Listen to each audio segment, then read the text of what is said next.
वहीं छत्तीसगढ़ में धान खरीदी पर बवाल जारी है। मुख्यमंत्री भूपेश बघेल ने पूर्व मुख्यमंत्री डॉक्टर रमन सिंह पर धान खरीदी को रोकने का षड्यंत्र करने का आरोप लगाया। उन्होंने कहा कि रमन सिंह और छत्तीसगढ़ बीजेपी यहां की राजीव गांधी किसान न्याय योजना को धान का बोनस बताने की कोशिश कर रही है। मुख्यमंत्री ने कहा कि पिछले साल हमने राजीव गांधी किसान न्याय योजना लागू की थी। जिस तरह भारत सरकार किसानों को भारत सम्मान निधि दे रही है, हमने उसी तरह प्रति एकड़ राजीव गांधी किसान योजना के तहत सहायता दी। इसमें धान के अलावा मक्का और गन्ना को शामिल किया है। उन्होंने कहा कि 3 किस्त में पैसे दिए हैं, चौथी किस्त में देना बाकी है। इन दोनों को क्लब करने की बात कहां से आई?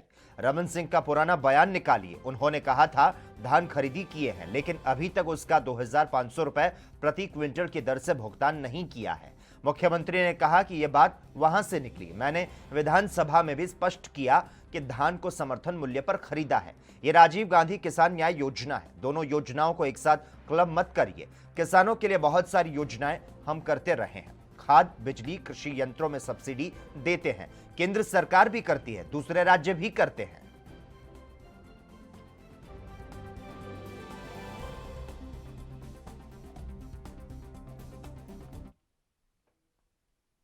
छत्तीसगढ़ के मुख्यमंत्री भूपेश बघेल शनिवार और रविवार रायगढ़ के दौरे पर रहेंगे। इस बीच आज अपने दौरे से पहले मीडिया को इन्होंने संबोधित किया और जमकर भारतीय जनता पार्टी पर निशाना साधा। आप पूरे दौरे के देखेंगे तो सबसे पहली बात है विकास कार्यों के शिलान्यास और भूमि पूजन। दूसरी बात यह है कि जो हमारे काम चल रहे हैं उसके निरीक्षण भी, चाहे इंग्लिश मीडियम स्कूल बना हो तब, चाहे वो गौठान बनाए हैं तब, चाहे धान खरीदी केंद्र जो हमारे, उसके निरीक्षण भी हम लोगों ने किया है। और इस समय अब जो हमारा नरवा का प्रोजेक्ट है उसे भी जहाँ जहाँ देखते बनेगा उसमें इस समय उसको भी किया जाएगा। और कोई वो केंद्र क्या टीम भेजने वाली है क्या? जैसे कल आपने बताया था कि वो बोनस को मानकर एक टीम ऑब्जर्वर से कुछ उसमें नया डेवलपमेंट कुछ उसमें 2017 में रमन सिंह जी ने के कार्यकाल में 2 साल के लिए इसमें छूट दी गई थी, जिसके कारण से 2 साल 300 रुपया प्रति क्विंटल के हिसाब से बोनस दिया गया। और उसी छूट के आधार पर हम लोग जब सरकार में आए तो 18-19 में 2500 रुपये क्विंटल में धान खरीदी हम लोगों ने किया। फिर 19 में भारत सरकार ने हमें पत्र लिखा, चूंकि आप बोनस दे रहे हैं इस कारण से सेंट्रल पूल में आपका चावल नहीं खरीदा जाएगा। कई दौर की बातें हुई, पत्राचार भी हुआ, हम लोग जाके मिले भी, पासवान जी से भी, तोमर जी से भी और दूसरे मंत्रियों से मुलाकात की, लेकिन वो छूट नहीं मिली। और पिछले साल हम लोगों ने घोषणा की कि हम समर्थन मूल्य में धान खरीदी करेंगे, जो अभी भी जारी है।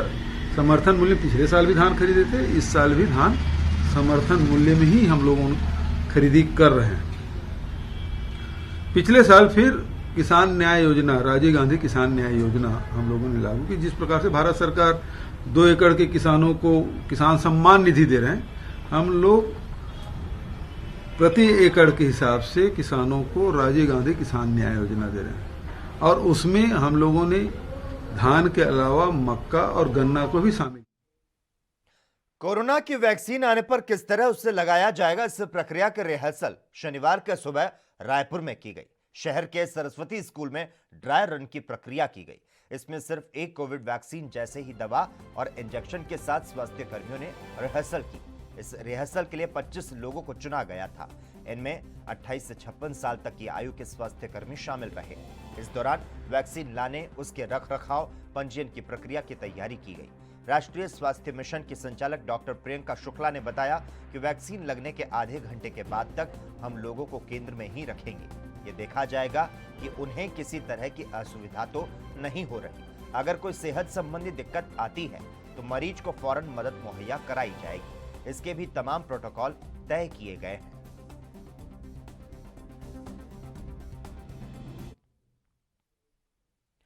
छत्तीसगढ़ के जगदलपुर में कोरोना वैक्सीनेशन का ट्रायल रन किया गया। बस्तर जिले के जगदलपुर, तोखापाल और दरभा में टीकाकरण के 3 केंद्र बनाए गए। प्रत्येक केंद्र में 25-25 लोगों का टीकाकरण किया गया। बस्तर सीएमएचओ ने जानकारी देते हुए बताया कि सबसे पहले फ्रंटलाइन स्वास्थ्य वर्कर, आईसीडीएस के कर्मचारी और मेटानिन का काम करने वाली महिलाओं को यह टीकाकरण किया जा रहा है।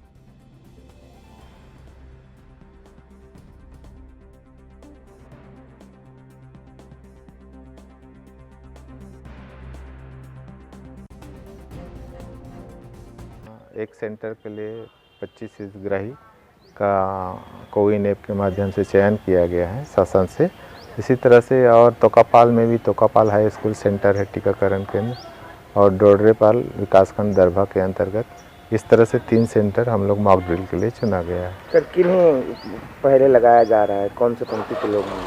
हाँ, इसमें जो फ्रंट लाइन स्टाफ हैं जिसमें हेल्थ, आईसीडीएस और मेटानिन के जो स्टाफ हैं उनको चुना गया है। चाहे हेल्थ स्टाफ चाहे प्राइवेट सेक्टर के हों, चाहे गवर्नमेंट सेक्टर के पूरे और पूरे प्राइवेट सेक्टर का भी। सर आज कितने लोगों को ये लगेगा? लगभग 25 लोगों का है हमारा लक्ष्य। नहीं, एक सेंटर में 25 लोगों का आज मॉक ड्रिल पे वैक्सीनेशन करने का ड्रिल किया जाएगा। कितने सेंटर बनाए गए हैं सर? 3 सेंटर। छत्तीसगढ़ में दक्षिण बस्तर के जिला दंतेवाड़ा में नंदलाल मुडामी को अनुसूचित जनजाति मोर्चा प्रदेश महामंत्री बनाए जाने पर भारतीय जनता पार्टी के कार्यकर्ताओं में हर्ष का माहौल है। बीजेपी प्रदेश अध्यक्ष विष्णुदेव साय और प्रदेश महामंत्री पवन साय ने बीजेपी अनुसूचित जनजाति मोर्चा के प्रदेश अध्यक्ष द्वारा प्रदेश कार्यकारिणी और जिला अध्यक्ष की घोषणा की, जिसमें नंदलाल मुडामी को अनुसूचित जनजाति प्रदेश महामंत्री की जिम्मेदारी दी गई।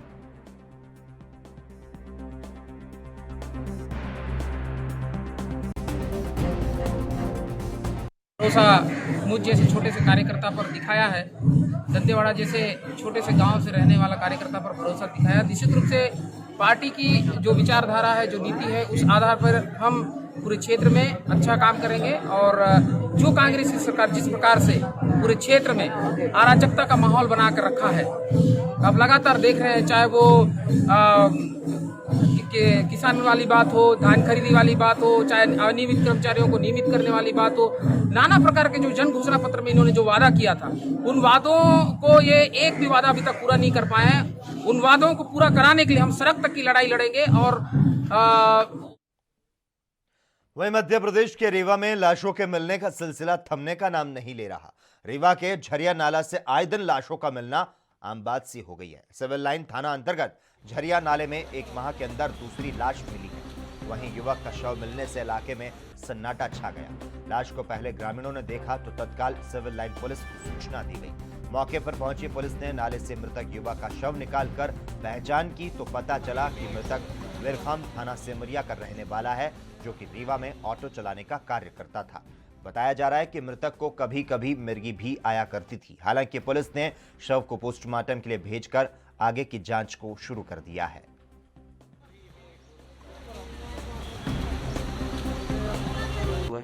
हाँ, एक शव बरामद हुआ है, और जो भी शव इस तरह बरामद होता है, हमारे कानूनन हम उसको संदेहास्पद मृत्यु को मानते हुए उसकी जांच करते हैं, और हमारे थाना प्रभारी मौके पर पहुंचे हुए हैं। उसका पंचनामा कार्रवाई आदि कराकर उसका पीएम कराया जाएगा। पीएम रिपोर्ट के बाद जैसा भी होगा। दंतेवाड़ा में नक्सल मोर्चे पर तैनात सीआरपीएफ नक्सलियों से लोहा लेने के अलावा सामाजिक कार्यों में भी पीछे नहीं रहती। जिले के नकुलनार गांव में सीआरपीएफ 111 बटालियन के द्वारा समय समय पर गांव की सफाई की जाती रही है। स्वच्छता अभियान के तहत 2021 की शुरुआत पर गांव में स्वच्छता अभियान चलाया गया। जवानों ने चौक चौराहों, दुकानों के सामने साफ सफाई की। वहीं गश्त के दौरान बच्चों को स्कूली बैग, कॉपी, पेन के साथ बिस्किट और चॉकलेट भी बांटे गए। आपको बता दें, सीआरपीएफ गरीब पिछड़े लोगों को मदद करने से पीछे नहीं रहती। इसके साथ ही जवानों ने आसपास के जगह को साफ सुथरा रखने का आग्रह भी किया।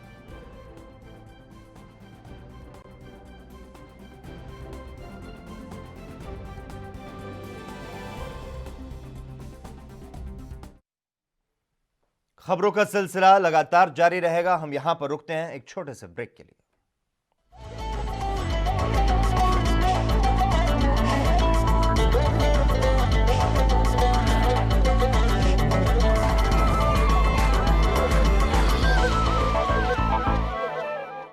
सुन, कहाँ जा रहा है? मार्केट जा रहा हूँ, बाहर सब खुला हुआ है। मास्क कहाँ है तेरा?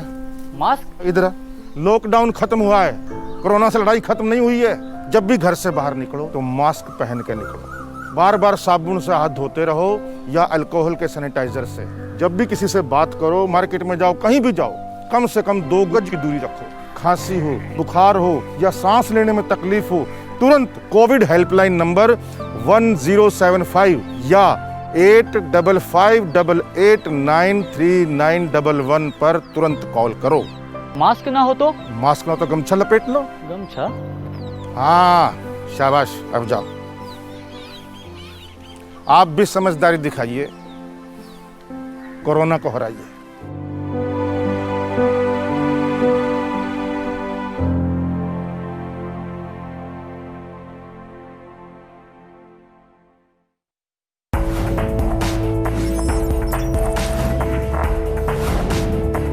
कम ब्रेक और ज्यादा खबरों के साथ देखिए ANP news in channel number पर। क्या आप दुबले पतले कमजोर हैं? आपकी सेहत नहीं बनती, भूख कम लगती है, वजन नहीं बढ़ता? दरअसल मेन बात खाना पीना खाना नहीं है, मेन बात है खाया पिया लगना। और अगर खाया पिया लगेगा ही नहीं तो सेहत बनेगी कैसे?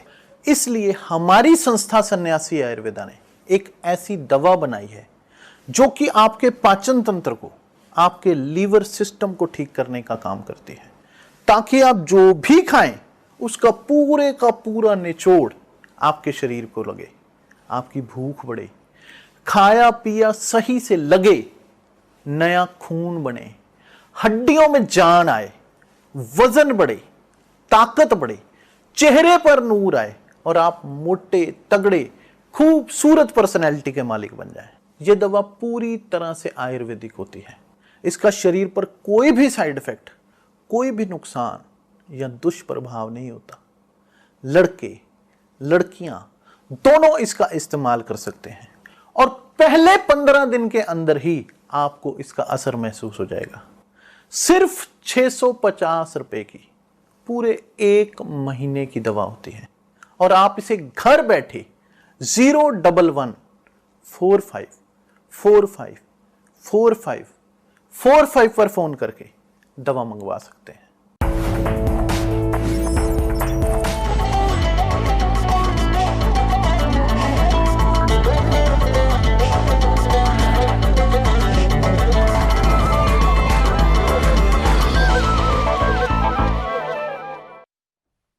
ब्रेक के बाद स्वर्णिम मध्य प्रदेश छत्तीसगढ़ में एक बार फिर से आपका स्वागत है।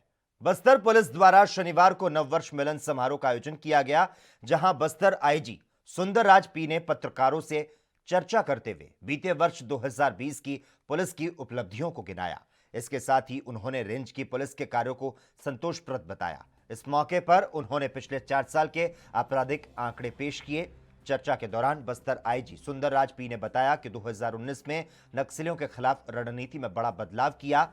हमने नई प्लानिंग पर काम किया तो हमें पता चला कि लोग नक्सलियों का सपोर्ट डर और हमसे दूरी की वजह से कर रहे हैं। तो साथ ही उन्होंने कहा कि हमें एक बड़ी बात पता चली कि ग्रामीण चाहते हैं कि उनके इलाके का विकास हो, उन्हें बेहतर शिक्षा और इलाज मिल सके। इसके बाद प्रयोग के तौर पर हमने पहले पोटाली और बोदली में पुलिस कैंप के पास ही राशन की दुकान खुलवाई। पहले यहां के ग्रामीणों को राशन के लिए 15 से 20 किलोमीटर का पैदल सफर करना पड़ता था, लेकिन अब लोगों को गांव में ही राशन मिल रहा है। में तैनात पुलिस एवं सुरक्षा बल का एक कार्य योजना रहा विश्वास विकास सुरक्षा। ये त्रिवर्णीय कार्य योजना के तहत नक्सल समस्या के समाधान की दिशा में लगातार कार्रवाई की गई थी। स्थानीय पुलिस बल के साथ साथ केंद्रीय अर्धसैनिक बल जैसा CRPF, BSF, ITBP, SSB तमाम सुरक्षा बल द्वारा मिलकर बस्तर क्षेत्र में नक्सल समस्या के समाधान की दिशा में काम किए गए थे। इसमें काफ़ी सकारात्मक परिणाम को भी हमको देखने मिला। इस अवधि में 40 से अधिक माओवादी मारा गए थे और अलग अलग मुठभेड़ में नक्सली के काफ़ी कैंप भी रेड किए गए थे और विशेष तौर पर 14 से अधिक नया कैंप स्थापित करके नक्सल का जो कोर इलाका माना जाने वाले क्षेत्र में प्रवेश की गए थे और नक्सल के जो कॉरिडोर को हम बंद करने के लिए उनके सप्लाई नेटवर्क को उसको तोड़ने में काफ़ी हम सफलता प्राप्त हुआ। इस सकारात्मक परिणाम को देखते हुए आने वाले समय में हम लोग इस कार्य योजना को और मजबूती से आगे ले जाएगा ताकि हमारा प्रत्येक सुरक्षा कैंप है अपना एक समग्रित विकास केंद्र के रूप में भी काम करेगा।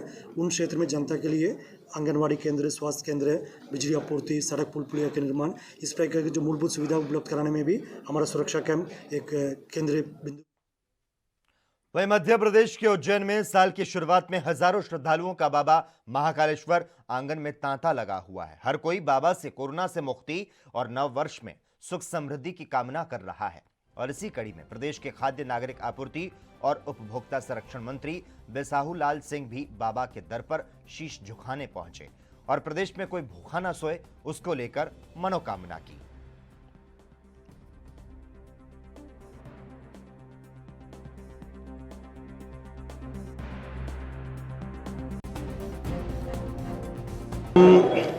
हमेशा यहाँ आते रहते हैं।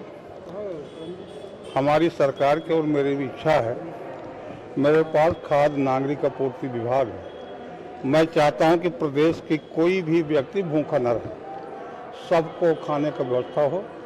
जैसे हमारे आदरणीय मोदी जी का सपना है आत्मनिर्भर भारत, हमारे माननीय मुख्यमंत्री जी का सपना है कि आत्मनिर्भर मध्य प्रदेश। इसके अंतर्गत कोई भी गरीब जिनको राशन नहीं मिल रहा है, अगर वो पात्र हैं तो हमारा विभाग मध्य प्रदेश शासन सबको राशन उपलब्ध कराएगा।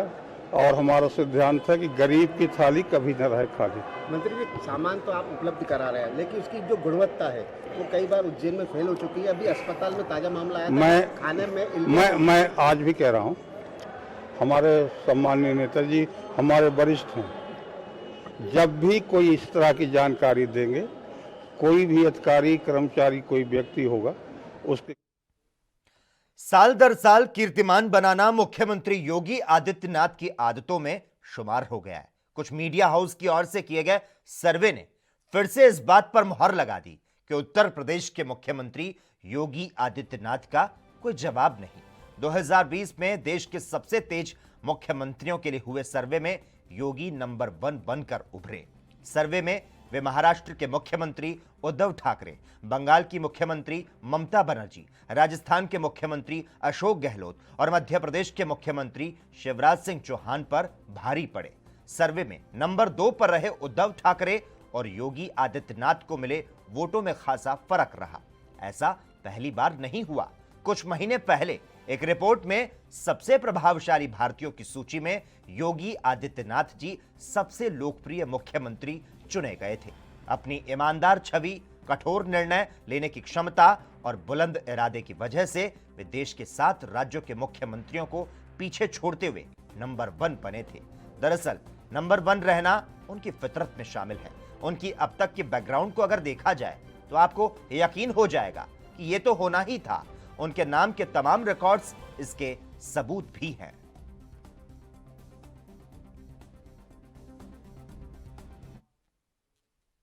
केंद्रीय स्वास्थ्य मंत्री डॉक्टर हर्षवर्धन ने कहा है कि पहले फेज में कोरोना की वैक्सीन पूरे देश में मुफ्त में लगाई जाएगी। शनिवार को केंद्रीय मंत्री से जब पूछा गया कि क्या लोगों को कोरोना की वैक्सीन के लिए पैसे चुकाने पड़ेंगे या ये मुफ्त होगा, इसके जवाब में उन्होंने कहा कि दिल्ली ही नहीं पूरे देश में पहले फेज में कोरोना की वैक्सीन फ्री मिलेगी। इस फेज में 3 करोड़ लोगों को टीका लगाया जाएगा। आपको बता दें, पूरे देश में आज कोरोना वैक्सीन का ड्राई रन चल रहा है। केंद्रीय स्वास्थ्य मंत्री डॉक्टर हर्षवर्धन ने कहा कि पहले फेज में 3 करोड़ लोगों को वैक्सीन फ्री में दी जाएगी। डॉक्टर हर्षवर्धन ने कहा कि इसमें 1 करोड़ स्वास्थ्य कर्मी और 2 करोड़ फ्रंटलाइन वर्कर शामिल होंगे। बाकी प्राथमिकता सूची में शामिल 27 करोड़ लोगों को जुलाई तक कैसे वैक्सीन दी जाएगी, इस बारे में फैसला लिया जा रहा है। वहीं इसके पहले उन्होंने ऐलान किया था कि दिल्ली ही नहीं पूरे देश को मुफ्त कोरोना वैक्सीन मिलेगी।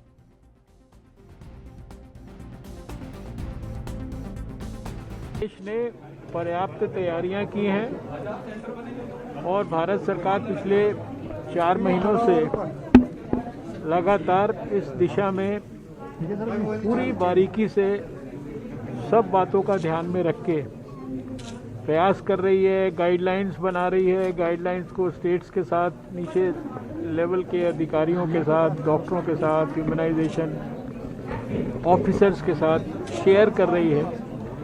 देश भर में मास्टर ट्रेनर्स उनको ट्रेन किया गया है। फिर स्टेट लेवल पर, डिस्ट्रिक्ट लेवल पर, ब्लॉक लेवल पर ट्रेनिंग प्रोग्राम्स और इस प्रकार के इम्यूनाइजेशन सेंटर्स पर जो इम्यूनाइजेशन की टीम्स हैं उनके बूथ लेवल पर ट्रेनिंग प्रोग्राम्स आयोजित किए गए हैं। और वैक्सीन्स की स्टोरेज से लेकर उनका ट्रांसपोर्ट, उनकी कोल्ड चेन की सारी व्यवस्थाएं, इनके बारे में सारे देश की जो रिक्वायरमेंट्स हैं, उनमें जो पोटेंशियल संभावित और एडिशंस की जरूरत है वो।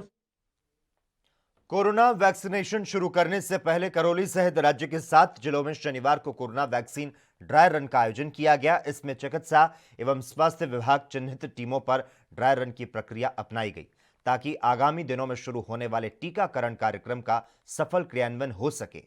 आपको बता दें, आरसीएचओ डॉक्टर जयंती लाल ने बताया कि जिला मुख्यालय पर मातृ शिशु स्वास्थ्य इकाई में शनिवार को सुबह 10 बजे से दोपहर 1 बजे तक वैक्सीन का ड्राई रन किया गया। इसमें विभाग के ही 25 कार्मिकों को शामिल किया गया और खास ये है कि कोरोना टीकाकरण कार्यक्रम जनवरी माह के अंतिम सप्ताह में शुरू होने की संभावना है।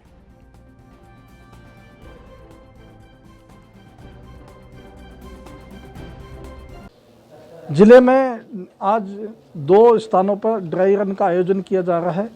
एक ट्रॉमा सेंटर, दूसरा परिता में है। ड्राई रन में प्रत्येक सेंटर पर 25 बेनिफिशरी का हमने रजिस्ट्रेशन किया है। वो 25 बेनिफिशरी हमारे प्रत्येक सेंटर पर पहुंचेंगे। यहाँ हमारे वैक्सीनेटर के रूप में 5 व्यक्तियों की टीम है। एक वेरीफायर होगा, एक गार्ड होगा, एक वैक्सीनेटर होगा, एक काउंसलर होगा। इस प्रकार हम 5 को जगह जगह 3 कमरे आइडेंटिफाई हमने किए हैं। अर्बन एरिया में trauma centre, district hospital, MCH को चुना गया है। इसमें अपने सीएमएचओ साहब और पीएमओ साहब की टीम ने अर्ली होमवर्क इन एडवांस कर लिया था। पेशेंट के रूप में अपने डॉक्टर आशीष जी को चुना गया, जो आपके सामने पीली टी शर्ट में ये खड़े हुए हैं। इन्होंने जिस तरह से वेलकम पर अपने जो रिसेप्शन काउंटर पर काउंसलिंग होनी है और आइडेंटिफिकेशन होने के बाद पेशेंट को गाइड करके अपने जो वेटिंग रूम में पहुंचाना है। वेटिंग रूम में जाने पर पेशेंट के दिमाग में जो बार बार जिज्ञासा और एक डर सा रहता है कि मेरे इंजेक्शन लगेगा, पता नहीं क्या होगा, वो सारा घबराहट का एक डेमो दिया गया। इसके बावजूद फिर वहाँ जो अवेलेबल स्टाफ ने इनको वैक्सीनेशन रूम तक मोटिवेट किया। वैक्सीनेशन रूम में जाने के बाद फिर वो घबराहट वाला डेमो और किस तरह इंजेक्शन और किस बॉडी के पार्ट में, किस रूट से, किस कोड से, कितनी डोज के आधार पर लगाया जाना है, इन एडवांस क्या कुछ अवेलेबल स्टाफ द्वारा इनको। और इसी के साथ ही इस वक्त के बुलेटिन में बस इतना ही। तमाम अहम खबरों के लिए लगातार आप देखते रहिए ANB न्यूज़।